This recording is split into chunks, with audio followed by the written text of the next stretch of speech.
前好，我是许丽玲。欢迎今晡呢早晨10點來收聽客家新新聞。因為今晡呢指揮中心針對疫情而來開一個記者會，係個同一時間參前來到早晨開，係唔係針對疫情也係有清醒的發展，而嚟夾夾同大家講咯。今晡呢現場除了講有指揮官、副指揮官以外，還共有7官署長。先來看。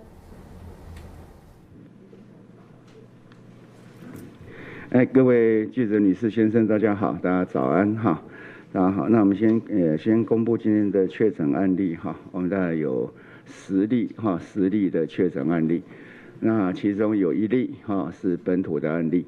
好，那这本土案例是原来从365、343，好，那在356、343，然后365，今天的案例是365是他们的孙子哈。那其他9例都是境外移入。那至于比较详细的资讯可能下午我们再跟大家说明因为这个资料还相当的不完整啊。什么？怎么样？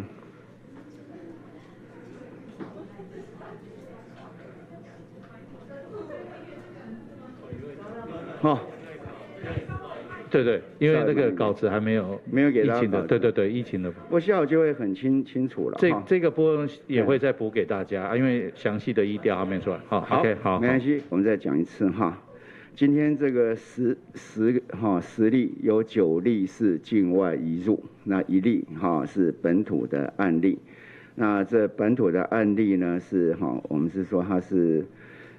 36。接下来我告诉谁？364啊那这里面是由前面的一个356、343他们的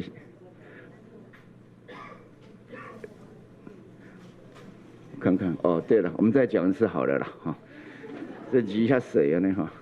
来，今天的案例我们是刚才讲没有错了就是今天的案例是365那我们这记得在昨天我们一个356，那前天有一个343。好，那这2位是就是从356传给343，然后这个365是这2位的孙子，那再传给他，这是一个亲密接触境内的个案，这样可以好。那今天早上这么早开一个记者会最主要是在连假期间这旅游的景点过度的拥挤。我们从各方面的这样的一个监视跟回报，还有新闻的报道里面确实有一些地方是非常的拥挤。那我们认为这样子会增加相关的一些群聚的风险所以为了加强防疫的量能我们特别要求第二开始要做所谓弹性上班跟异地上班的规划。然后第二个在这段时间有外出旅游到人潮拥挤者第一个我们请要自主健康管理那第一个我们要戴口罩，第二个我们禁止不必要的外出然后第三个我们要保持严格的保持我们的社交距离。那有症状者我们希望他不可以上班上学相关有这样旅游史那有症状的时候先不要上班上学，就医或者打1922。那有相关的症状，现在大家知道有发烧、咳嗽、呼吸道的症状、腹泻那嗅味觉的失调等等的都要明确的告知。那第5个就是上班时要报告当相关的主管单位那我们希望呢他尽量能够在家上班是最好的选择非必要不要到办公的处所。那至于我们的学生也要跟老师来做报告。然后我们也会请医疗机构扩大采检，有旅游史且没有办法排除相关可能性的我们都尽量予以采检。那也看到教育部也对学校发了一个通函跟通知那教育部的通报他整个一个返校的时候应该要注意的防疫事项，那也请大家务必要来遵守。好，那以上在今天的早上的记者会，先跟大家报告这些事情。那有问题的可以提出来。今天记者会恐怕时间要短一点因为等一下还要再开会好，来。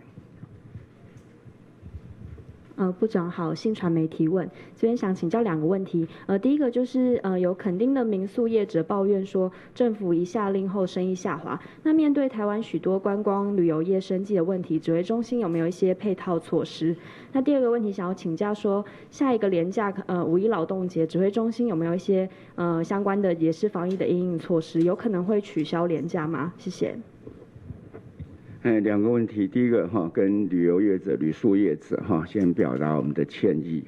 但是这也是不得已的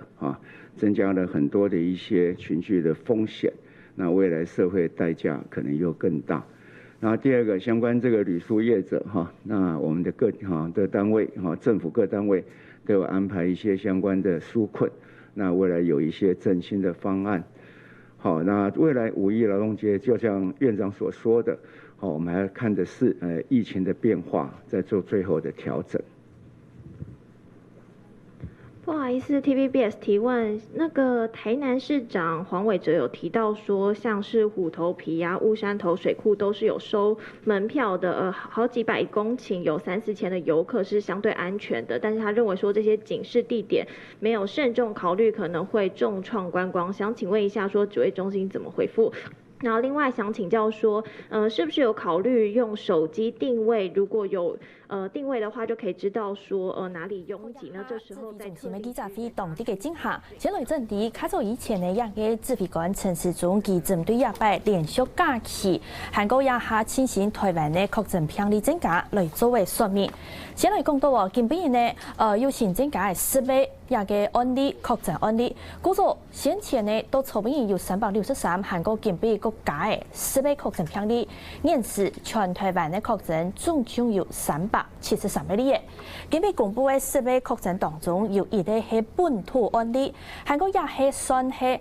有冇卡人基本設家嘅成員呢，係基本設家冇卡當中嘅孫呢，算係較前面嘅家庭群體感染。另外9位都係對境外落來細落來嘅案例。除咗以外呢，指揮官佢係在嗰度提醒講，因為今日係年假結束過後開始上班上課嘅頭一日，嗰個頭也都要講單位當中韓國學校，大家都愛強心啲嘅，為到愛防疫，大家唔好驚麻煩。今日呢就係針對講年假期間，因為看到安東人降落嘅關於嘅國泰景點，為到加強防疫，今日提醒講，接下來指揮中心會來規劃講，提醒各公司。要愛來研究，看愛用樣嘅方式，同公司以外嘅素材來上班。佢提醒大家愛做到也條嘅規劃。另外呢，適當年假期間出去旅遊嘅人，千萬愛做好自我空間管理，還個隨時愛帶作業咩，也下愛禁止冇必要、冇乜嘅特別嘅事要求唔好出去攞杯，還個愛離開現場嘅保持社交距離。韓國呢，咩提醒講，一下其實大家愛限卡注意自家身體嘅空間。比如講發現呢有乜嘅症頭呢？比如講呢，腸胃發燒、胃粗，韓國無痰、味覺、屁覺，唔點乜嘅原因嘅惡劣度嘅情形，夾愛通報相關嘅單位。故作佢提醒通報係十分重要嘅部分。韓國因為長期俾按到學校恢復。8日嚟上課，佢提醒講係講有學生嘅發現有乜嘅症頭、乜嘅情形，要夾去報告一個先生。接下來咩冇嚟控體測檢，故作見邊呢？佢咩講嘅？教育部咩發布嘅公文，係個通知提醒各間學校要針對防疫來做到完整徹底嘅通報嘅管道。接下來呢，繼續嚟關心現場記者會嘅說明。角度上面認為沒有實證。他們就覺得這樣子不夠謹慎，所以這段時間我們就要求他對着布口罩做相關的檢測跟實驗。他們等到他們一步一步都把這個得到一個證實，不但是有這樣的一個相關的一個 paper 的這樣的一個報告，那就這樣的報告，他們再去重新做過驗證。所以驗證完之後。他們才願意來說這個是有效，而且是能夠做的一件事情。基本上那時候，因為他們應該，我那時候認為說，既然有 paper 在，那其实我们就来这样子做。那他们认为要更严谨，他认为说这也是知识体大。那我也认为这样的态度是对的，一直他们做得到，后来都验证过以后，我们才这样子的来宣导。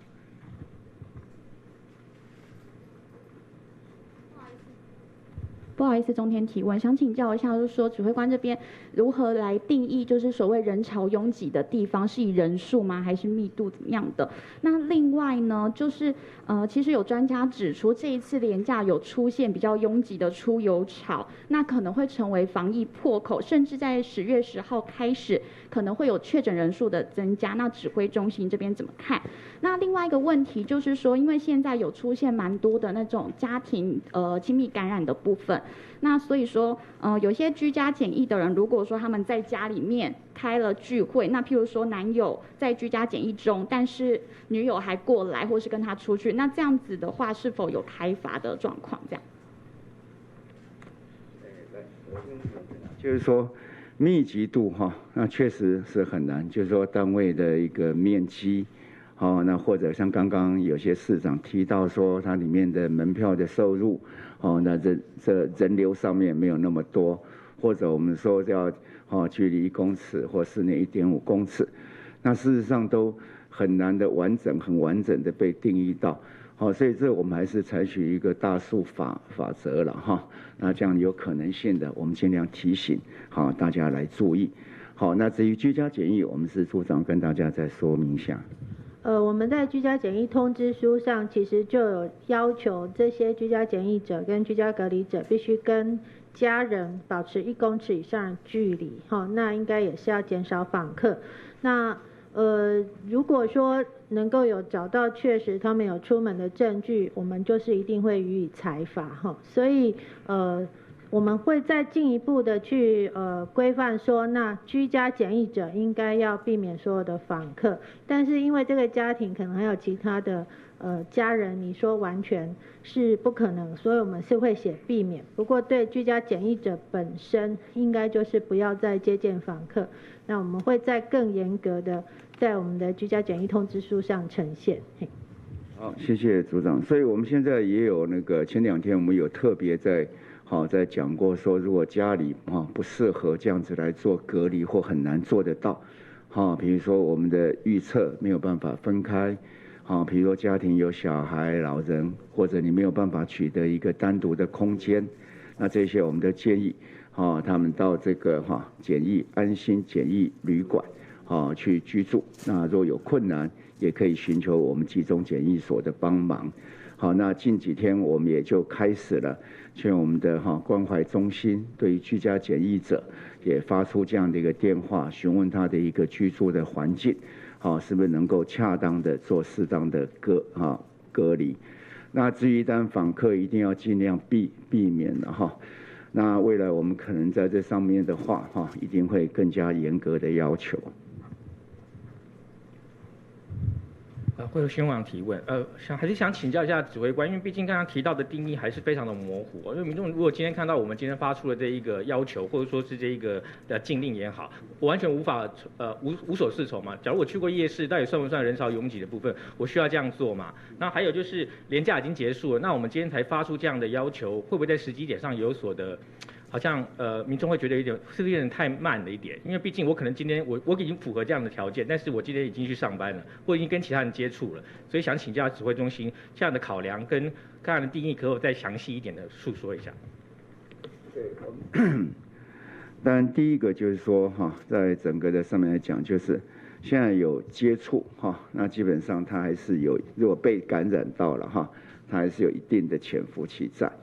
然後第二個，我也跟大家一開始跟大家講這個，好，小妹再過嚟這裡下記者片嘅下現場嘅情形咯。因為呢，今日有現場嘅記者針對居家檢疫同啲嘅部分來提出嘅詢問。故數呢，也下唔但請陳時中居家下要針對一部分來說明以外，現場嘅切管數呢，相關嘅人員沒有來做說明。因為當人講，居家檢疫上來愛用嘅，係唔係做得有其他嘅人客來拜訪？比如講，像朋友做得去看期末。家下呢也有人也係針對居家檢疫嘅部分，再過嚟作為較詳細嘅說明。提醒講，除了愛同鄉下迄個木卡人、鄉下迄個也嘅朋友，愛保持1公尺安全嘅距離以外，咪建議盡量唔好要按到嘅人客來看期。接下來按算有可能會聽出講，居家檢疫嘅人係唔係愛避免有人客來拜訪嘅情形。不過呢，陳時中佢咪再個提醒講，也博嘅喺講到居家檢疫期間，應該就莫再個同人客有太多嘅接觸。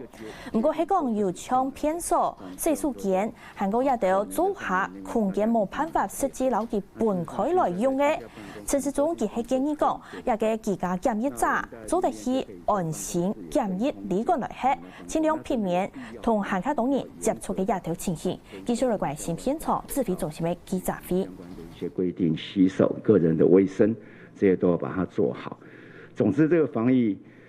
是大家的事情啦。那它變化是在這一次裡面，大家都沒有那麼充足的一個經驗跟範例可考。那尤其是它的症狀的多變性，更讓我們帶來很大的困難，所以一定是一直在變，這是很痛苦，但是也必須要這樣做。有這個問題想請教組長，就是說，連假之後這段期間，從地方的檢測中心或者是區域的醫療診所，是不是已經有感受到傳染疾病回診的一個壓力，也因此才有這個必要提出14天自主管理的結果？謝謝。目前其實不太可能這麼早就會有這樣子的個案出現，不過醫療界確實對這個連假擁擠的情況感到憂心。那其實本來我們已經在連假前就宣布要保持社交距離，無法的時候要戴口罩。不過看起來口罩戴的情況跟擁擠的情況出乎預期。那我們已經準備好的檢驗量能跟採檢場所、採檢醫療院所，應該是足以因應這次。不過我們還是想要避免更多的傳播，就是你讓他沒有自主健康管理，他傳染更多的人，其實是還是會沒有必要。所以我們還是希望有這樣子行為的人可以盡量的自主健康管理。那自主健康管理就是避免出入公共場所，佩戴口罩，如果可以的話，盡可能就在家裡上班，這些情況都是希望讓對社會的衝擊減少，然後對我們的醫療院所的衝擊能夠減少一點點。目前是還沒有看到採檢潮。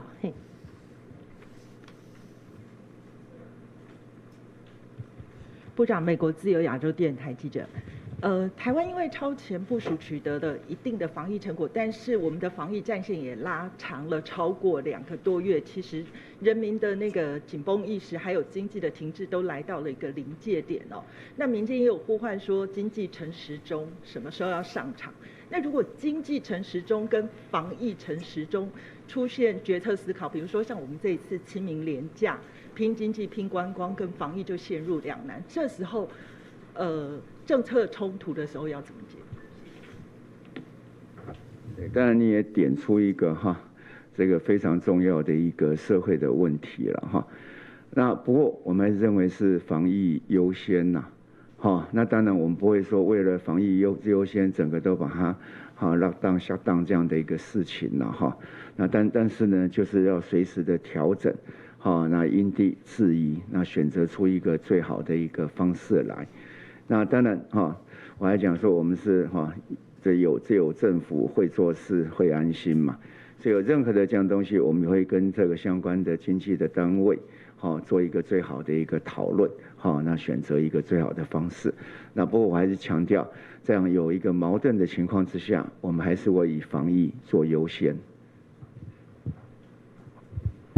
焦點事件，那個主委剛剛有提到擴大採檢，請問是只要落實這一陣子陸續已經調整的部分，還是會有新的擴大採檢措施？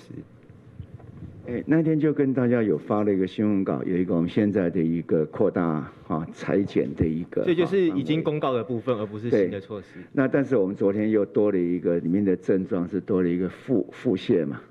我們再把腹瀉會再加上去。那我們會透過健保署的系統跟各個醫療機構，再重申相关的内容。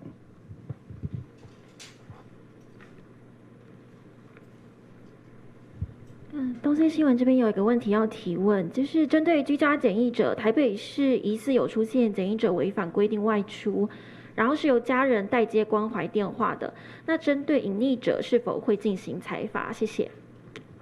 这个当然是一定会的了哈，所以而且是，他这边已经就是几乎已经到了明知故犯的一个程度了哈，所以这个还是不会从最基本的起跳了哈，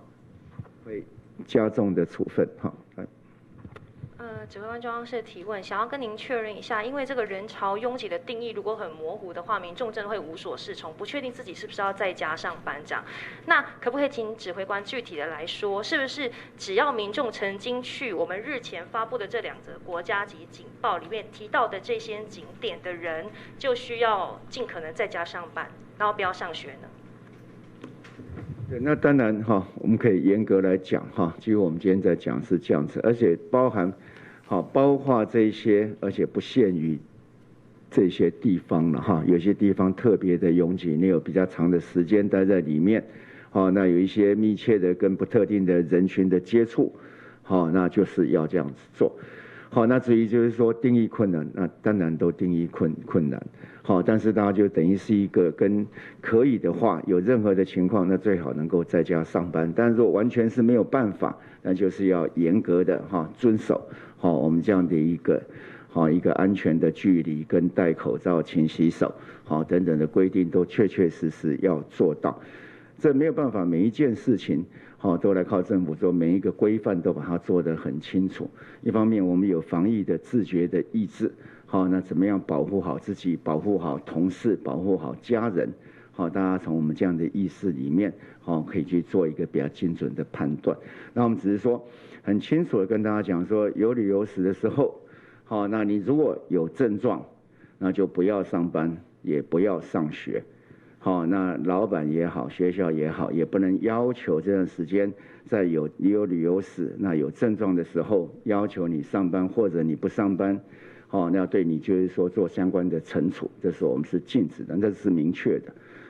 那至于怎么样去隔，那一步一步大家应该有这样的一个渐渐有这样的防疫的意识。洗手怎么洗，那口罩怎么戴，社交距离是什么？那这大家都要严格来遵守，才能够让这样伤害减到最低。不好意思，部长，所以我再确认一下，就是说不只是我们之前细胞简讯发布的地方，而是全台所有人在这4天的连假曾经到过人潮聚集的地方，都要自主健康管理，如果有症状都要请假，然后在家，是这样哦。那请教姐尽快跟我们的1922或者到医疗院所里面去做相关的这样的一个诊疗，那把旅游史要确实的报告。联合报提问，想确认一下部长刚刚的意思是说，如果我们自己判断我们符合刚刚那些去过拥挤地方、接触不特定人的这样廉价的这样历史，那我们如果今天不去上班的话，如果我的工作可以满足在家上班，那这个雇主他还是依然要给薪水，然后不可以要求无薪假这样子的意思吗？那假设说今天雇主判断我的这个工作可能是服务业等等的，我人不到我就没办法工作，那这种情况要怎么处理呢？谢谢。对，当然我们希望在这样的时间里面。除非你行业大量的就出来这种你根本就没有符合这样的状况，那你就借由这样的名义要来弄，那当然这是在这个我们的劳动的单位会来处理这相关问题。但是你刚才问的问题就是，如果他真的是这样的情况下，我们还是希望就是说能够停留在家里，那未来怎么样去补班或怎么样，那可以再来做一些相关的讨论。不过我们现在还是希望就是说，你有了症状的时候，那尤其是有症状请假那个东西，那就不能再做任何的就是说不给薪啊等等的情况。只是在模糊的时候，那可以在劳资双方可以来做讨论。但是我还强调说，有旅游史有症状，那你要在家里休息的，那这个不能在劳动条件上给予任何的改变或薪水给薪等等，这都不行的。不好意思，想请问一下，今天提到的个案是365例，因为我们有消息指出，好像台北市的某公托，昨天有确诊者，然后今天已经停效了，是否就是这一例呢？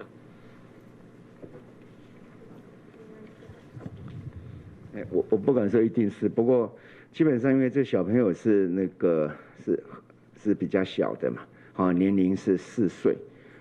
所以这里面，所以我下午才要跟大家确实这些相关的资讯，可能要在下午会比较更清楚。不过这个可能性很高的了，因为他是4岁的小朋友。好，新唐人提问，想请问指挥官，就是如果民众他们在连假期间有戴口罩，然后去的地方现场主办方也有做一些体温的监测的话，民众还需要自主管理吗？那像去大卖场这些人比较多的地方，也算是去人潮聚集的地方吗？